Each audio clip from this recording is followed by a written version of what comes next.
Ruler School is brought to you by Odyssey Games, where you can go to pre-order upcoming Force of Will sets, ccgprime.com for singles and supplies, cardodoko.com for those rulers in the international market looking for product, the Ruler School Circuit Series now offering our 2024 Quarter 1 circuit kits, and our guest lecturer members, Vite Ramen. Class is in session. Hey there, rulers. Welcome back after a long week of Force of Will to your favorite ever live Force of Will vodcast. It's Office Hours, featuring myself, DMO73, and I'm joined, as always, by my Grants. Make sure you check the location of the place you're picking up your food from before you go to it. Truer words were never spoken. And Paul Reisman. Your teaching assistant. Glad to have you here. Wow. We are here. Yeah, it's good stuff. It's good. So we are here, as always, as we get started. If you haven't already, you should go check out the pre-orders for Pilgrim Memories with Odyssey Games. You can check those out right down below. Also, you can check out your orders for the circuit kits, and you can sign up for the Ruler School Discord server circuit kit event. And we're going to be doing it on the 10th and 11th of February. The whole idea there being it's a couple weeks after the release of Pilgrim Memories, and we will be hosting it as a must-play Grim Tag combination format with Wanderer to celebrate the release of Pilgrim Memories. So go check that out. It gets you 5 Prizewell points and assorted promos just for signing up. Yeah, that's right. We're actually doing promos this time around for the Discord events. Oh my God. That's going to be really awesome to be able to give away. And so you can get signed up on our website to go purchase your ticket through the website, and then there's also information to fill out the Discord drive form to let us know you're playing. So yeah, hey guys, Christmas is in a week. That's crazy. Woo. Happy holidays, Merry Christmas, everybody. Happy holidays, Merry Christmas, Happy Hanukkah. That already passed. To whatever you celebrate this holiday season, may it be a warm and joyful time. Festivus for the rest of us. Indeed. I'm excited for the Christmas present that Santa Rio is going to bring us apparently sometime this week. If he doesn't come in with a beard mask and a Santa hat. Yeah, I know. Like the beard, a beard attached to this tech yeah, mask. that'd be so sick. That'd be so sick. That'd be the funniest thing in the world. Commit. I took a screenshot. Rio. I took a screenshot of when he put the PNG Santa outfit over his face, and I was just like, Santa Rio, please. I want to turn it into an emote. Santa Rio. Please, that'd be so sick. That'd be amazing. But yeah, we did. Today we figured this is gonna be our last podcast of the year, because we're gonna take the next couple weeks off, and just because of the timing of everything. So we figured we'd kind of talk about mailbag stuff. We'd kind of talk about how 2023 has gone, and just trying to chat with you guys and enjoy this last podcast together. So first off, let's just start with how do we think 2023 went, gang? I mean, I played Force of Will for the first time in 2.5 years, so that was cool. That's true, you did. You were in Japan with us. You played it. That was way crazy. 2003. That's what. Oh goodness gracious! Let's hope He's gonna say it pretty quickly. We have to shut it down now. Well, we should be back now. Sorry about that, everybody. Let me see if I think we're back on stream. Yeah, there we go. Not copyrighted. Yeah, so that was fun. That was a fun time. Everyone, Mike started talking about, hey, how did 2023 do it? And my computer went, oh, we're talking about the past year? I'm going to crash. And I'm okay. Too much nostalgia. Oh, that was fun. It could be. That's a bad omen. Jeremy, it wouldn't be the last stream of the year without at least something going for wrong. Sure. But that's the reason that, to be honest, that's the reason why we set it to not auto stop the streams. We set it to auto, we don't even set it to auto start. We just go, or we set it to auto start but not auto stop, so that if we stop streaming, the stream event doesn't end, so we can just jump right back in, and you just have these little weird clipping things. That's called pre-planning.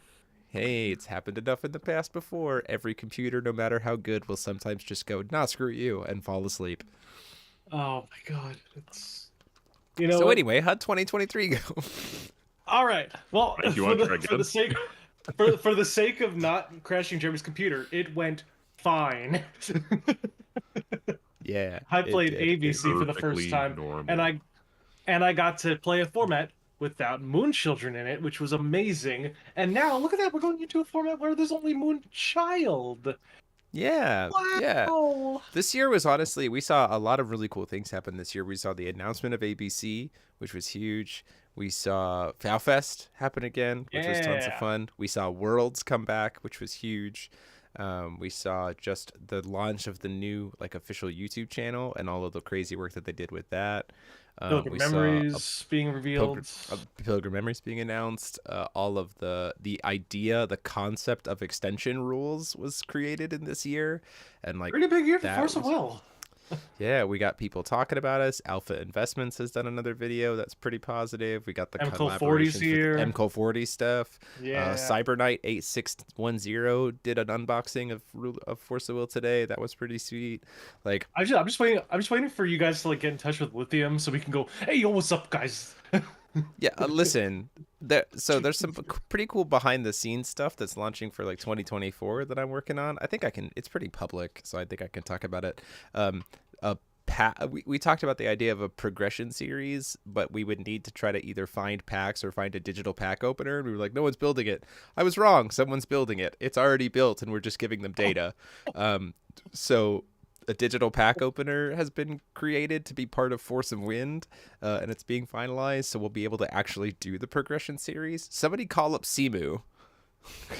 Hey Simu, want to do a progression series for a video game? Game you've never played. I mean, hey, listen. But like this, it does feel like it's a year that has been about like the coming to fruition of projects that were dreamed up during COVID of like, man, once we get through this, wouldn't it be great if X? And like this year has had so many of those be successful. Like, wouldn't it be great if Worlds was back? Worlds was back. Wouldn't it be great if we had a great Wanderer format? Wanderer format's doing great. Wouldn't it be great if we had a cool like the company really showed that they were gunning hard and really considering the player base? Look at all the communication. Look at wouldn't it be great if we had Commander ABC format? ABC format. Like, it just feels like this year has been, like a year of just, I don't want to say coming of age because the game is 11 years old at this point, but it really does feel like a true and total like maturity step up this past year of like really making the game and the company's involvement in the game feel a lot more flushed out. We had the return of AG this year. Yeah. Oh yes, sure. we did. If that's not returning of the old guard, I don't know what is. Mm-hmm. So I don't know. There's just been a lot of, even me with my behind the scenes knowledge has been surprised by the good things that have happened. Right? Not even the biggest Morseville shill gets all the info. I didn't even know ABC was going to be a thing until it got publicly announced. And I went, excuse me? But like, we gotta get Force Will into Tolarian Community College's hands. Gotta get it into the professor. I've tried. I bet. I've tried. There's also we are tech. So here's the funny thing: we are technically, we at Ruler School are 1 degree of separation away from a connection with Tolarian Community College, and that is from Red Zone Rogue. I was about to say, Red Zone Rogue's been on his channel. RZR has done a lot of Force of Will stuff in the past. Now pretty much does Shadowverse and Flesh and Blood is his main game right now. Yeah. Right. But he's done stuff with Tolarian. So it's just like, man, would really like to just like 1-step connection. Helen, if by any means you're watching this, hit up your boys. Hey. Yeah. Please, we'd love to in 2024. Please. Oh yeah, please. But like, we launched our website. We launched the Circuit Series kits. Like, that's huge. I actually have just been like calling stores around the country that have been listed as playing Force of Will and be like, hey, are you still hosting Force of Will events? Do you want to host more? Like, here's the kit. And there's been a lot of interest in that too. So that's been solid. Cool. Love to see that. That's one of the biggest things. I feel like locals are so kind of sporadic that you don't really know who's going to be hosting what. So yeah, That's why I've just been calling. I've just been like cold calling stores and be like, "Are you still hosting Forcible events?" Cool. If you wanna. We're calling because we're telling you that we have ways for you to host cool Forcible events. We've been trying to reach you so about your extended Force of Will warranty. yeah, yeah, for sure. I don't know. It's just like, we just recently did the Force of Will, how to get started in Force of Will in 2024 vid, and when we were going into 2023, when we did that vid, we were going into Hero Cluster, and like, it did feel, that looking back on it, I'm proud of that video, but there is still an element of that video that's just kind of like hoping that players don't look too deep into what's going on with FOW, because they'll see that it's not quite as fleshed out as it is in other games. Like, I want you to get started, but recognizing that like we're in an off season competitively, and it's been Discord events, and like there's not a ton of other stuff going on. It's a fun game, but that's about it. And like, I didn't feel that at all going into the 2024 vid, because it truly does feel like there's so much more going on in the world of FOW that like it's a much deeper experience and a much more fleshed out experience in so many different ways, because of not just what the community's doing, but because of what the company's doing. And that's been really nice. Agree. Paul, what about you? What do you think about 2023? I mean, there's certainly been a lot of surprises in the sense of like all this stuff has just happened. I don't know what else to say. In terms of Force of Will, we got pretty much everything we wanted. It's up to 2024 to give us the simulator. Please. I do know that there's someone currently working on a dueling book kind of version. Please. So something a little bit more updated. I would scream. How insane is it? I cannot believe how insane talented. I know. I same here. I would be, Paul. You and I would be playing like every day at this point. But I'm just very. It sometimes shocks me how much like talent and like creativity and like brain power is behind so many of the old guard and new guard in Force of Will. Like, there's some people that have hidden talents beyond all recognition, and I've obviously brushed shoulders with tons of them. And hearing about that, it's so crazy to think of how far this whole thing's come. Yeah, for sure. It truly does feel like we've had, and like the channel has continued to grow. The different channels have continued to grow. The official channel, the Discords and stuff. Like, we've seen growth in those places, but it's always nice to see that like the game itself is inspiring people to pour more of their time into it outside of just playing. Because then there's an element of that kind of lends itself to a little bit of validity. Like, the game has more, the game is more valid when more people are willing to spend more of their time building and fleshing out the game experience. Does that make sense? Like, I don't know. To me, there's an element of legitimacy that comes with that. And that's been really cool to see in 2023 going into 24. Makes me feel good having been here from literally the beginning. to see other people just like stepping up and doing stuff. It's like, yes. Thank you. Because I don't know how to do this. Now Jeremy takes a little bit of that weight, like just like Atlas holding the entirety of FOW on the back of his shoulders. Yeah. Well, like I remember Antarctica. I remember some points during time in 2022 and 2023 that I would put money down to have someone build a sim. Right? Like, I was willing to put channel funds towards helping people build the sim. Nobody took me up on it, and now I just hear that people are building it without me having to offer them money, and it's like, oh, well, great. Whoever's making it, please put something so that people can donate, because that is amazing. For sure. Yeah, I will give you all of the money. Yeah, it's been a really solid year, and just like, I don't know, just cannot wait to see more.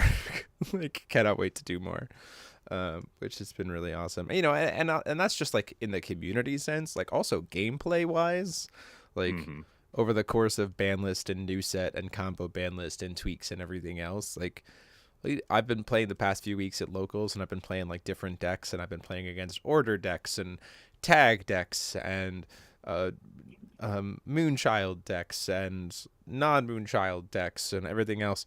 And I'm just like, man, every one of these games has been a blast.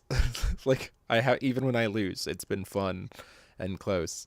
And it feels good. I think my favorite experience of 2023 was probably in like one of my rounds at Worlds.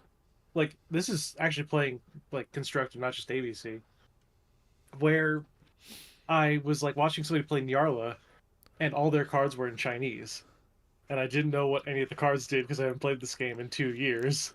Yeah. So I was like trying to piece together what happened. I let the red wine and bread resolve, and I died. That was a mistake. And then Yeah, that was a I mistake. know. Oh yeah. I realized that very quickly. And then games 2 and 3, I'm like, okay, I've learned how to pivot, and now I'm like, there's counterplay and countermeasures that you can actually do. Ooh, Yeah. it's crazy. And that's one of the other things too about like with the course of the ban lists. We talked about this last week, where it feels like this most recent ban list has really done a good job of like making the outlier oops you're deads actually feel like outliers. And when you create an environment where those kinds of games are more naturally harder to pull off or inconsistent, then the rest of the game space feels fine. Like it doesn't feel bad to lose against aggro when aggro's killing you on 3. It's like, well, you're an aggro deck, I would expect you to be trying to push lethal on 3, right? Like it feels like we played a game and I acknowledge it, right? It doesn't feel bad when you lose to a control deck on turn 8. Like they stabilized at turn 7, turn 5 and got to turn 8. Like they were probably going to win. It feels more about like a natural good back and flow, like you're always going to be playing an actual game, as opposed to whoops, I let red wine and bread resolve. Guess I'm dead. I died. Yeah. I'm in danger. Yeah, there's a lot of fun stuff that you can do, and it truly feels like for the first time in a long time that the first question isn't how many rulers do I need. Right, like because for a bit it's been how many rulers do I need to play, but like this format does not feel like that at all. Like we have order decks that are good. We have Arc is pretty strong. We got Solaria. We've got Deus Ex Machina's got some cool stuff. Athena's got some cool stuff. Typhon's got some cool stuff. I've seen people be playing Dante Asmodeus with like the Solarization engine, and I'm like, oh, if that's a throwback, and also sick as hell. Like these are just cool ideas, right? It's not just play Moonchild or bust. Heck, you'll see my feature match this week. I'm playing pretty much a Brad deck, like Brad. Like he's the main focus of the deck. It starts as Killua, but like really the deck is just trying to get Brad as fast as possible. And you're like, I'm sorry, what? But it feels fun. It feels good. So I've been really, really, really, really happy with that. It's been good. So we do have some questions. Let's see. Open up the mailbag, Santa Jeremy. I've got the mailbag. Let's go into it. So Robert James Green asks, what kind of music would fit an insert ruler? How cool of a concert venue is an amphitheater? How cool of a concert venue is the amphitheater? Oh, the New World Amphitheater. Like we put on a concert in Vier's, like at that amphitheater. And then what kind of music would fit insert ruler here? I just would love to hear Ark's boss music. I'm pretty sure it's just One Winged Angel, just Well, distorted. but like I would imagine something like One Winged Angel, right? But I would love to hear like the Ark thing. So I don't know. That's good. Real question though from Robert: do we wish that there was a big tournament for the current format? And if there was, what would you be playing? I mean, I think it'd be nice, having some kind of tournament. I am enjoying locals more than, like I'm getting the itch of playing a good competitive line, playing at locals. I think I honestly would probably be playing my Brad Lua deck or Hyde if I was playing competitively right now. Like if I took an event. What about you, Paul? To the music question or the like event question? Either one. Gosh. I would really like to hear music for our protagonist, Aristella. Because that's really the kind of music that's going to set the tone for the entire story, right? Sure. And I'm not sure what that would sound like. Something optimistic, and light, but also like high tempo. I can feel that. Sure. I would also be major, very curious. about 76 BPM. Reinhardt's boss music would be very interesting. Because I'm like, we could go in a lot of different directions with this. Oh, Jet Set Radio. As far as competitive goes, well,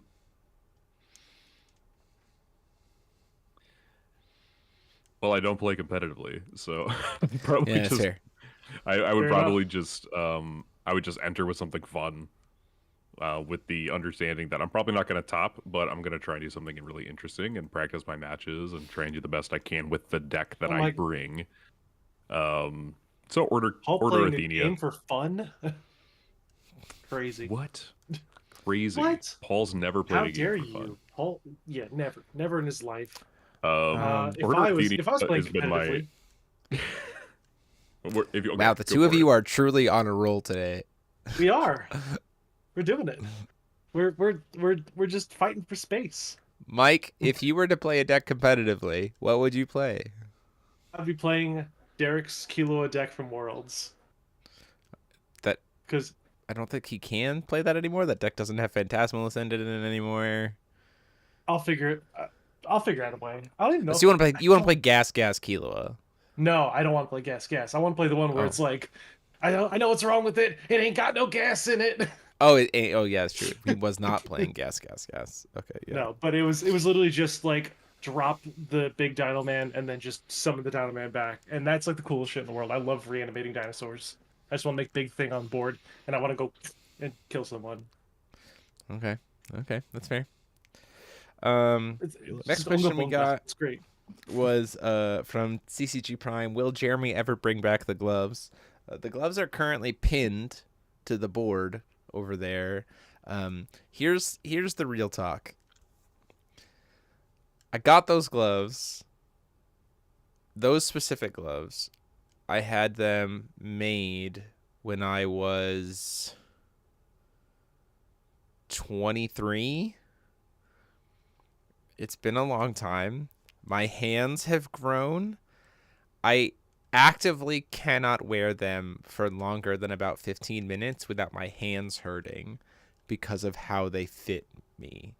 So if someone wants to take if someone wants to take the design, make them out of a little bit more comfortable material, and make them bigger, I would bring back the gloves. I would start wearing them again, but I would need to have them not hurt me physically when I wear them, because currently they physically hurt me when I wear them for more than 10 minutes. Hey, Mike, there was a reason why during the pandemic I made you pay money to make me put them on, because at least that way I was getting paid for my suffering. Have you successfully created a GoFundMe before and can walk me through it? I have, yeah. No. I have, yes. Okay. The first Kickstart, I've done a GoFundMe to go to Japan the first time, and I did a Kickstarter for the very first round of playmats for the channel, way back when. Yes, you did. I did. Next question was from Ryan Lilly. What ruler that has not been previously competitively viable do you believe has the most untapped potential, and why? Provide some examples of how they may be elevated to meta contention with the current card pool. I think I'll pick a hero cluster ruler and a non-hero cluster ruler. I'll specifically say for hero cluster rulers, I would say Reinhardt, I think, is kind of like the far and away the first one to get the most attention. He was already fringe playable, but sometimes things were just a little bit too fast for him. And so then you add the fact that he's got new tools in the form of the dual Reinhardt Resonator, which is just an incredibly good card, as well as the fact that some of the aggressive stuff has been slowed down to allow him to have more time to pace. In addition to Liberation of Darkness and discard spells to like keep your opponent's hand low in the early game, like set up some stuff that way, really does feel like a Darkness stun mid-range has a lot of potential in such a way that he would be able to easily make it so that his contract doesn't feel so bad.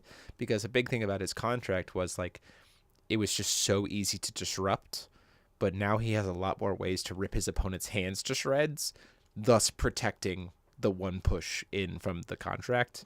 And that to me is kind of, I think, what is good there.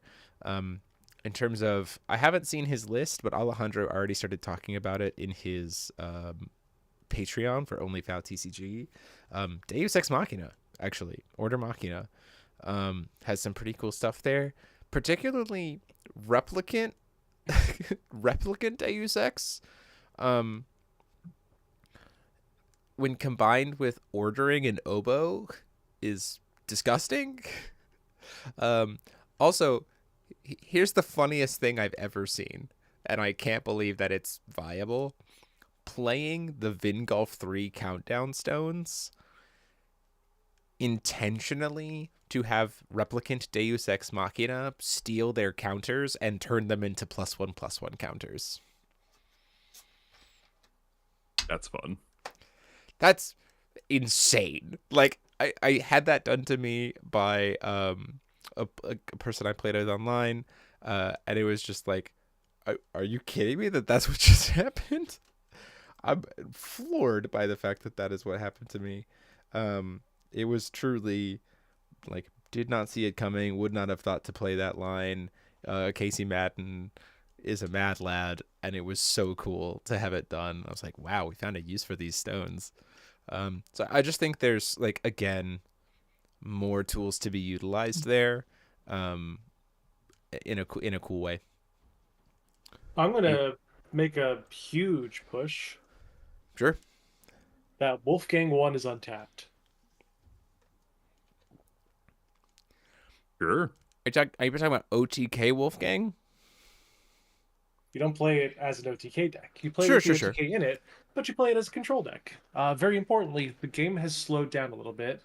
Moon Children and Light Child being banned actually is huge for this deck, because Light Child was the one thing that stopped you from kind of popping off on the right turns. We have a litany of 1-cost Darkness discard spells, so you have all the information of your opponent at hand. You might be forced to play Darkness Resonators, but you can play 4 Garyon or Persephone to have full control of the game if you want to play a black-green variant. Sure. And just in case you ever just kind of feel like it, you can just OTK out of nowhere if you get the right hand. So sure, I think there's a huge push to make Wolfgang 1 like a mid-range control deck that just has like burst potential. Especially because we're about to see Pilgrim Memories bring some more Cthulhu support. It's also a matter of like, does that deck suddenly make use of the Wolfgang like incarnate Cthulhu support stuff in such a way that gives it a lot more playability, which I think is certainly a cool place to explore. 100%.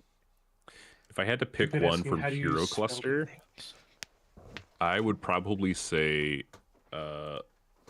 Veer is probably untapped. And she has some validity now that Light Moon Child no longer exists in the format. She is a combo deck, and we have a lot of really good pro combo tools in blue, and she gets a lot of value from that. Setting the Stage for Providence being a huge one. We got Cascade, plus she got a free edition that makes a bunch of dudes, so that's really, really valuable. I would say before this, I mean, the reason I'm playing it is because I think it has untapped potential. Is I'm playing Order Athenia. I think a lot of people didn't pick up on that deck because they were like, oh, hey, we don't know how to make this deck.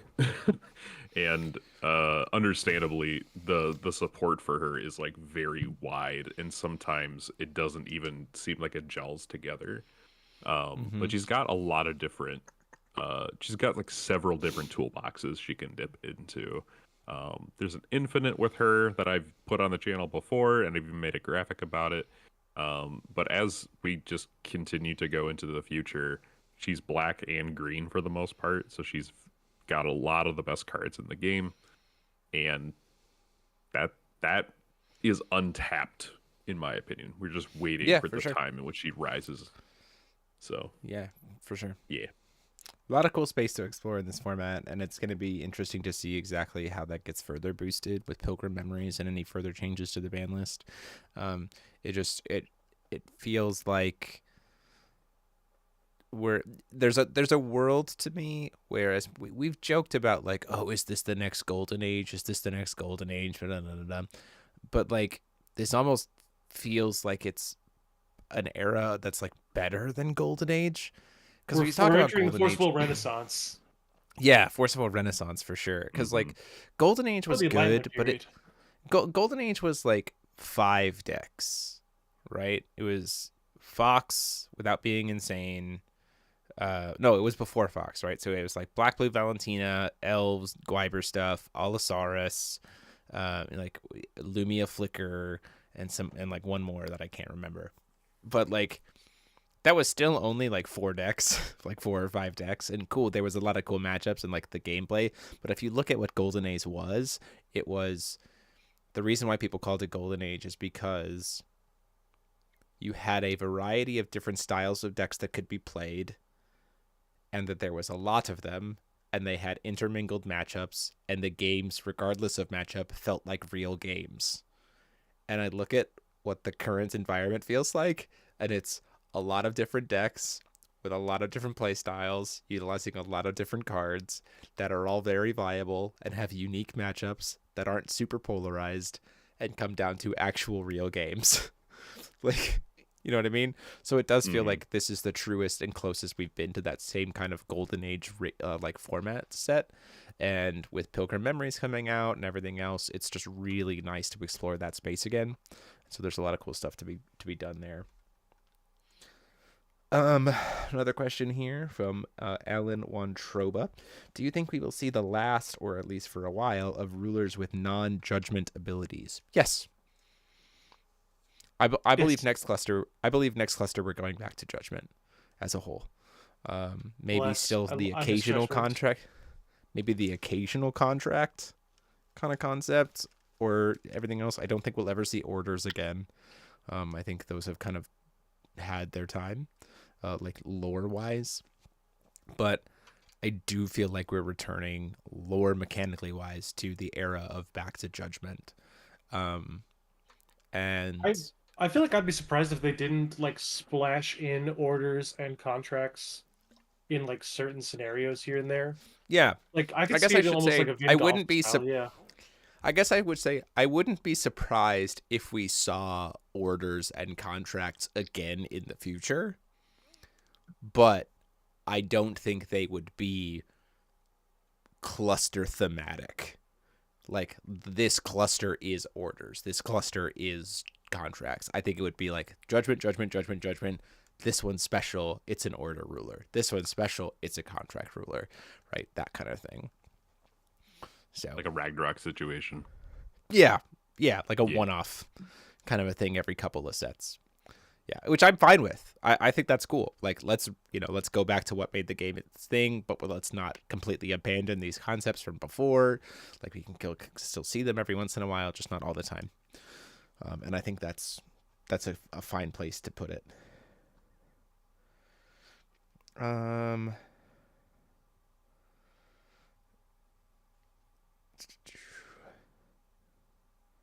Seeing if there's any other questions that we have here. Hello, Christopher. Good to have you here. I did get a joke question from Brandon Bremont, who is not in the chat that I can tell, but I'll still answer his question, which was for me to rank tier list, I guess, every single co-host that I've ever had on a podcast. Over the course of you don't even have to. So that would be Mike Rance, Paul Reisman, Frank Klosser, Ryan Miles, and Brandon Bremont are like the quintessential hosts that I've shared the stage with. You can't forget Lance Maverick. Oh, and Lance. Yeah, I mean, like, I would put like permanent standing hosts. Like Lance has joined in for sure, but I would say like the intentional permanent standing hosts would have been also a guest host. I would say for Patrick. Understandable. So for me, I think I honestly can't. It's hard to rank any of them because I think they all had. I can't read my roles. Kids. You crazy? Oh my god. Well, I think it's also because each of the podcasts has had a different intent, right? So like Teacher's Lounge was all about like, let's grow deeper into the game. Let's do a breakdown of meta analysis. Let's help teach people how to play the game at a deeper level. And so in that regard, you know, Frank Klosser, Ryan Miles, and Brandon Bremont were like the perfect people to help me with that, right? Because they were actively competitive in the game, had a great depth of skill knowledge and deck building and everything else. Like, I love both of you to death, but if I tried to put the two of you on a podcast that was about let's dive deep into like true competitive mindset discussion and play-by-play, I don't think the two of you would A, necessarily enjoy that, and B, interrupt me ever. I think it would be just me. We'll be here. Yeah, I think it would be just me talking. I think it would just be me talking about the game for an hour. You know what I mean? And Office Hours has been the intent of Office Hours has just been to like, let's just chat about FOW, right? And I think the two of you have brought a wonderful perspective for that, about like, we can talk about the news, we can talk about spoilers, we can talk about our enjoyment of the game, or kind of that like weekly roundup kind of vibe. And I think in such a way that, do I think that Ryan or Brandon or Frank, I think, don't necessarily think that we could have the same kind of candid discussions or just like casual laid back elements or talk about some of the topics we talk about with those guys, because I think a lot of their discussion and enjoyment of FOW is digging into the competitive mindset. So I feel like it would devolve into that a lot more, or debates or discussion or discourse. And so I can't really rate you because I think I picked the right crews for the right shows. So there you go. There you go, Brandon. Let everyone know. Mike Rance, F tier. Everyone else, S tier. Way to go, Jeremy. You took a joke question and made it serious and authentic. And thoughtful. Thanks, Jeremy. God. We were trying to make haha funnies. And I was legitimate and sincere and deep. Sorry. Wow. On this podcast? Are the Solarization normals worth all the normals Solarization from the latest normals set that have Solarization. Oh.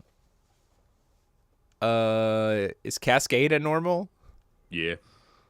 Yeah. Yeah. Worth. Sorry. All of the token generators are also normals. I think token generators that make the most sense, though, are probably white and black are the best token generators for those. If you're playing Solaria, the cyclers are useful, but outside of Solaria, maybe not.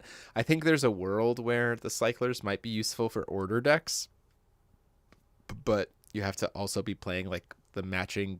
You have to be playing like a heavier Solarization package in general to make that work, because the buybacks can only buy back cards with Solarization, so it's a little bit weird. But Cascade's worth it. Freaking 100%. Love Cascade. Honorary mentions to Infection of Darkfeather and Complete Progression by Eclipse are both Solarization normals. That's true. Which Grim Cluster, Alejandro asking us, which Grim Cluster ruler is the one that hypes you the most, knowing that the Masterpiece will have support for it? Abdul. End of discussion. Sorry. End of discussion there. It's his first love was Abdul. They printed that edition, and I went, cool, I'm in. I don't care. I'm going to make it work. And we're fine. That edition is, yeah, great. I'm gonna put a real spicy take here. I want to know how the fuck they fix Grimia. That's true. I am very excited to see like the support for the other ones, right? Like, Puss in Boots look very, very fun. I'm really excited to see how Grimia works. The Pandoras, I think, are going to be very, very cool. I'm just like overall very excited. Let me just look at all the rulers real quick. I will say I'm really intrigued by Alice in Wonderland now that she has the ability to use that sub ruler. Oh, what the hell are they going to do? Sear the Blue Moon. Oh, it's either going to be so it's probably going to be standbys. You feel like it has to be, right? Because like nobody looks at Sear the Blue Moon and is like, yes, treasury item. Kaguya flip treasury, especially because there's like the Kaguya that is the treasury item Kaguya from Moon Priestess Returns, right? So it definitely feels like Seaguard of the Blue Moon is probably going to be like stealth or standby, which if we in the year of our Lord 2024 get a new stealth card, I am flipping the shit out. Like I'm gonna go insane. I feel so. I'm gonna make it. Yeah, I was about to say I'm gonna make a bold claim. If they were to start printing stealth cards again, I would want errata saying that you can't flip stealth cards the same way you play them. I would also want to see our update to be like make them work the same as yeah. I want the same kind of delay that standbys have for sure. Fix it, please. Yeah, 100%. I just feel like the way that it's designed, like it makes so much sense to have it that way. Because like trying to explain trigger and stealth to somebody who doesn't understand it is just like it's such a pain. Yeah, for sure. But Paul, to your point about the Alice in Wonderland, I'm also insanely excited at. Yeah. Jimmy gets to make more Wednesday artwork work. Because like I started in Alice Cluster, so I never got to play with a lot of the Grim Cluster stuff when it was coming out. But Lumia has been really interesting lately, and then Alice was always really interesting because of Alice Nights way back in the day. Yeah. Like the idea of the weirdest thing about Alice in Wonderland is that like the Alice in Wonderland cards themselves were always just better in Grim. So the Alice ruler always felt just kind of this like generic ruler, but back then playing the idea of a generic ruler whose genericness was so based on its judgment felt really weird. Like it just never fit. So the idea of turning Alice into this utilitarian backup ruler where your main ruler is calling stone and then you just have the flexibility of Alice's effects is kind of crazy to think about as like the play lines that you can do there. Like she becomes very splashable as a partner ruler, which I think is very neat. And I'm excited to see what that does.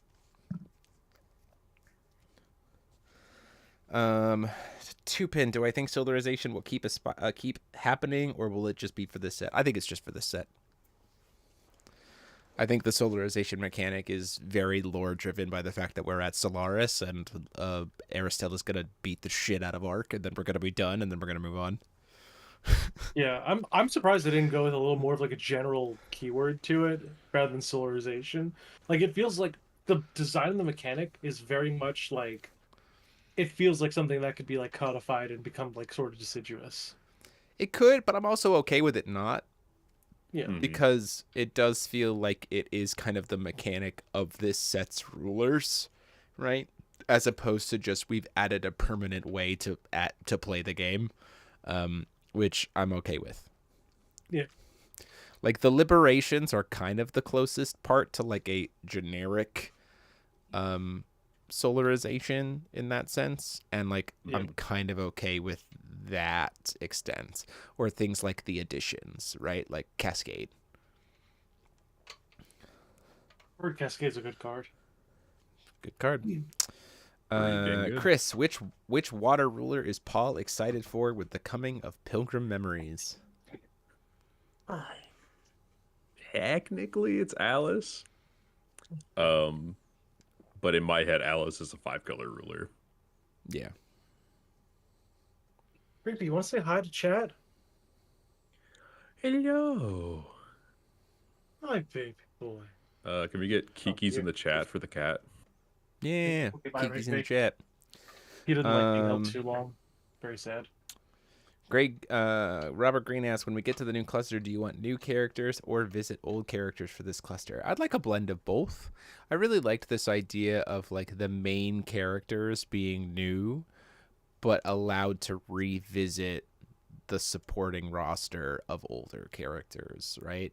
The fact that this last set we see the return of Gnarly, Gil, Ayu, Alice, and everyone else, but it's clear that they're not the main focus. It's Aristella and the crew. Then, like, the rest of them are the PCs that join in disc 3 of the game, and you're like, I guess you're here, but I've also been grinding so long that I don't need to use you in the party. So thanks, I guess. I mean, there's also like the piece that I wish they kind of explored a little more. The fact that Celesta was Gruz Ballista's like great, or whatever, like granddaughter. I don't know. I feel like that's a fun lore tie-in. Like I want to see like the descendants of the main character, like the named characters, like start to kind of come together. Especially like specifically the human ones. This game's got a lot of gods. It's got a lot of like big, bombastic immortals, but like we don't focus on like the lineage of the humans. I feel like that'd be a really nice path to follow. I don't know. Holscheiser asks, "Do we think we will get more Fox or Sherry support?" I honestly could Memories see it. 4. I mean, like if the idea of like Pilgrim Memories is very like the Masterpiece collections are very clearly designed to be these like revisits to older clusters. So I definitely could see us revisiting Lapis Cluster in that vein, and I would be down for that. So that would be neat. I'm not sure exactly how that would look like. I mean, I don't think you can really print new stories, or you risk Sherry getting out of control again. Like if you give her a partner and give her new silver bullets, like that's kind of one of the things that's keeping her value engine at least. I think she'd get where it is right now, because the silver bullets aren't as effective as they once were. Like still good, it's just not as effective. So I don't think you need to give her new silver bullets. I'd give her new dolls. Yeah, like for like today's age. You know what? 2 new dolls, one silver bullet story that's specifically designed for any ruler that was played without judgment. Oh yeah, no, I'd be down for that.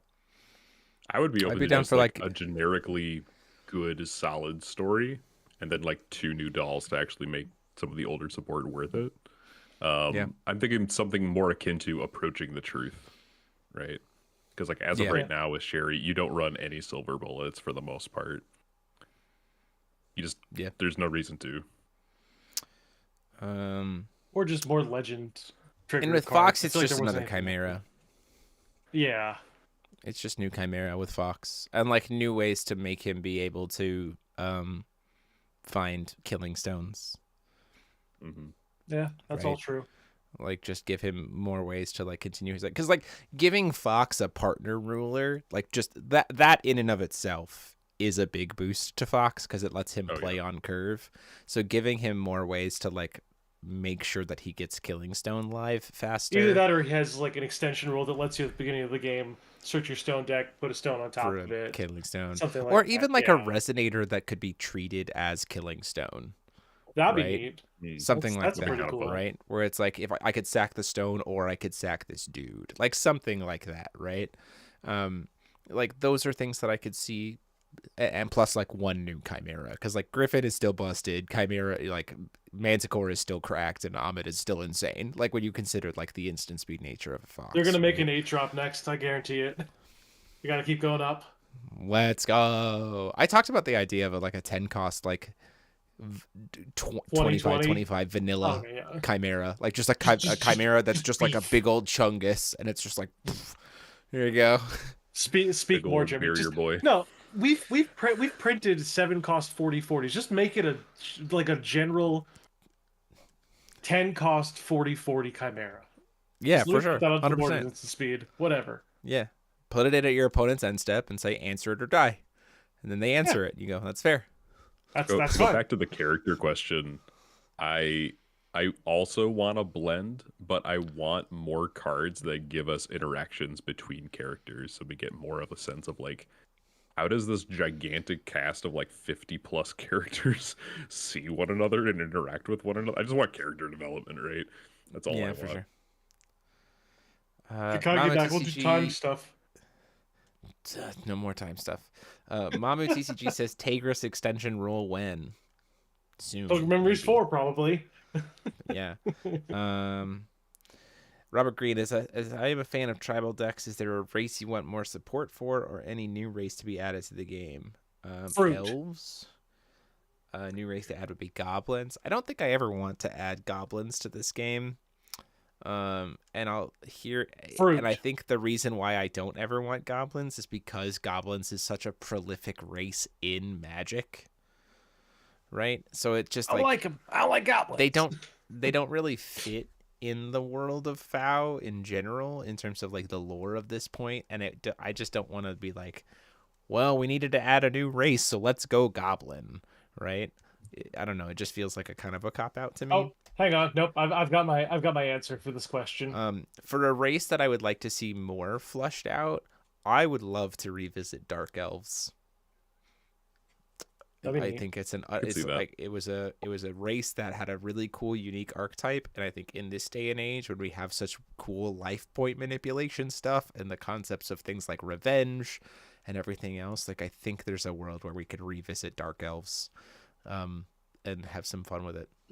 I've got one race that I think needs at least 2 support cards for my tastes. Servant. Okay. You say serpent? Servant. Okay. There's one servant in Force of Will. Paul, do you know who it is? Unfortunately, I do. Which is?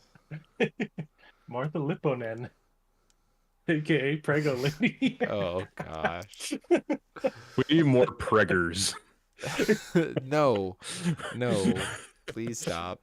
Fingolf anyway, 2.2. Fingolf 2. No. What about what about you, Paul? Any particular race that you'd want to see supported or added?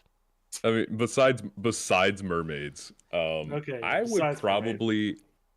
would really like to see in general Force of Will get like really crazy and do something wild, right? Like Panda was insane. Like, where did that come from, right? I love pandas.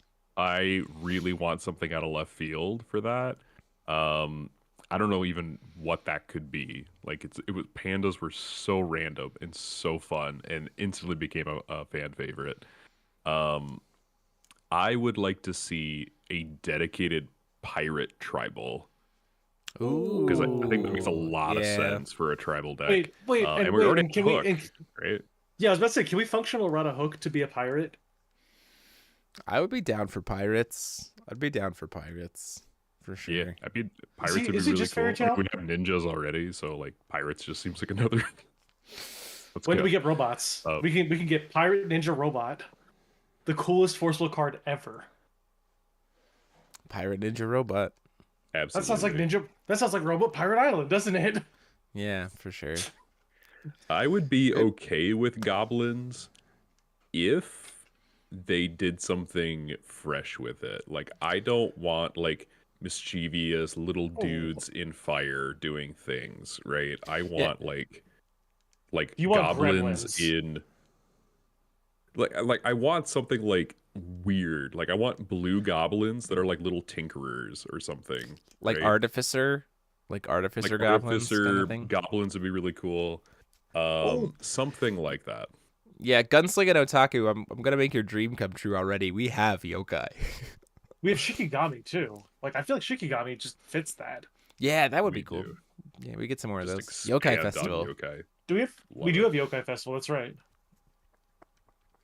Honestly, more support for yokais would be awesome. Zeus Alice, the best yokai of all. Yeah. We could Jizo statue support. Jizo statue support. Was Redcap Redcap was not a goblin. He was just a what was Redcap? He was just a fiend? No, I think he was a what? Redcap, I believe, is an evil spirit. Evil spirit. Is he? Not a wicked spirit, an evil spirit. Which, yeah, red caps are literally just goblins. They're just goblins. They're just goblins. They're just, I like them. It's a kind of goblin, right? So once again, I'm still gonna fight for fruit. I think fruit needs more. Yeah. Well, regardless, that is going to be where we close out tonight, Egg. asking about fruit. This has been a wonderful conversation. Again, we are going to be off for the next 2 weeks. Be sure to check out all the links in the description to get signed up for our February Pilgrim Memories event, as well as, you can get your pre-orders for Pilgrim Memories and get your kits in. Just as a heads up for those of you who are watching or need to talk to your shops, orders for the first round of the circuit kits will close on January 10th. At that point in time, we will get the orders placed with Inked Gaming to ship out the very next day, so that they will be out and shipped to stores by the end of January. So you are not going to want to miss that, because it's going to be awesome. We're going to be really excited to launch that first set of kits, and then we'll announce the second set of kits, probably sometime in end of February, early March. There is one thing we do need to talk about just kind of to close it, which is exciting. We found out that Worlds is going to be back in Tokyo again in autumn of 2024. Yeah. So, which means we probably will see the GP announcements very, very soon. Looking forward to that. And also, big news, there's going to be at least one GP in Japan. So players from Japan will have qualifiers again. So, this is also good signs to what's coming in 2024, that we're seeing an expansion and the company is doing more work to expand. So if I see Naoyuki Yada's name mentioned at all in anywhere, I'm gonna cry and scream and message him saying that I miss him so much and love him. It's gonna be great. It's gonna be great. So that's it for us for tonight. Thank you all so much. Have a happy new year and a happy holidays. And until next time, this has been myself, DMO73, as well as my Grants. Have fun, everyone! And Paul Reisman. Here's to 2024. Class dismissed.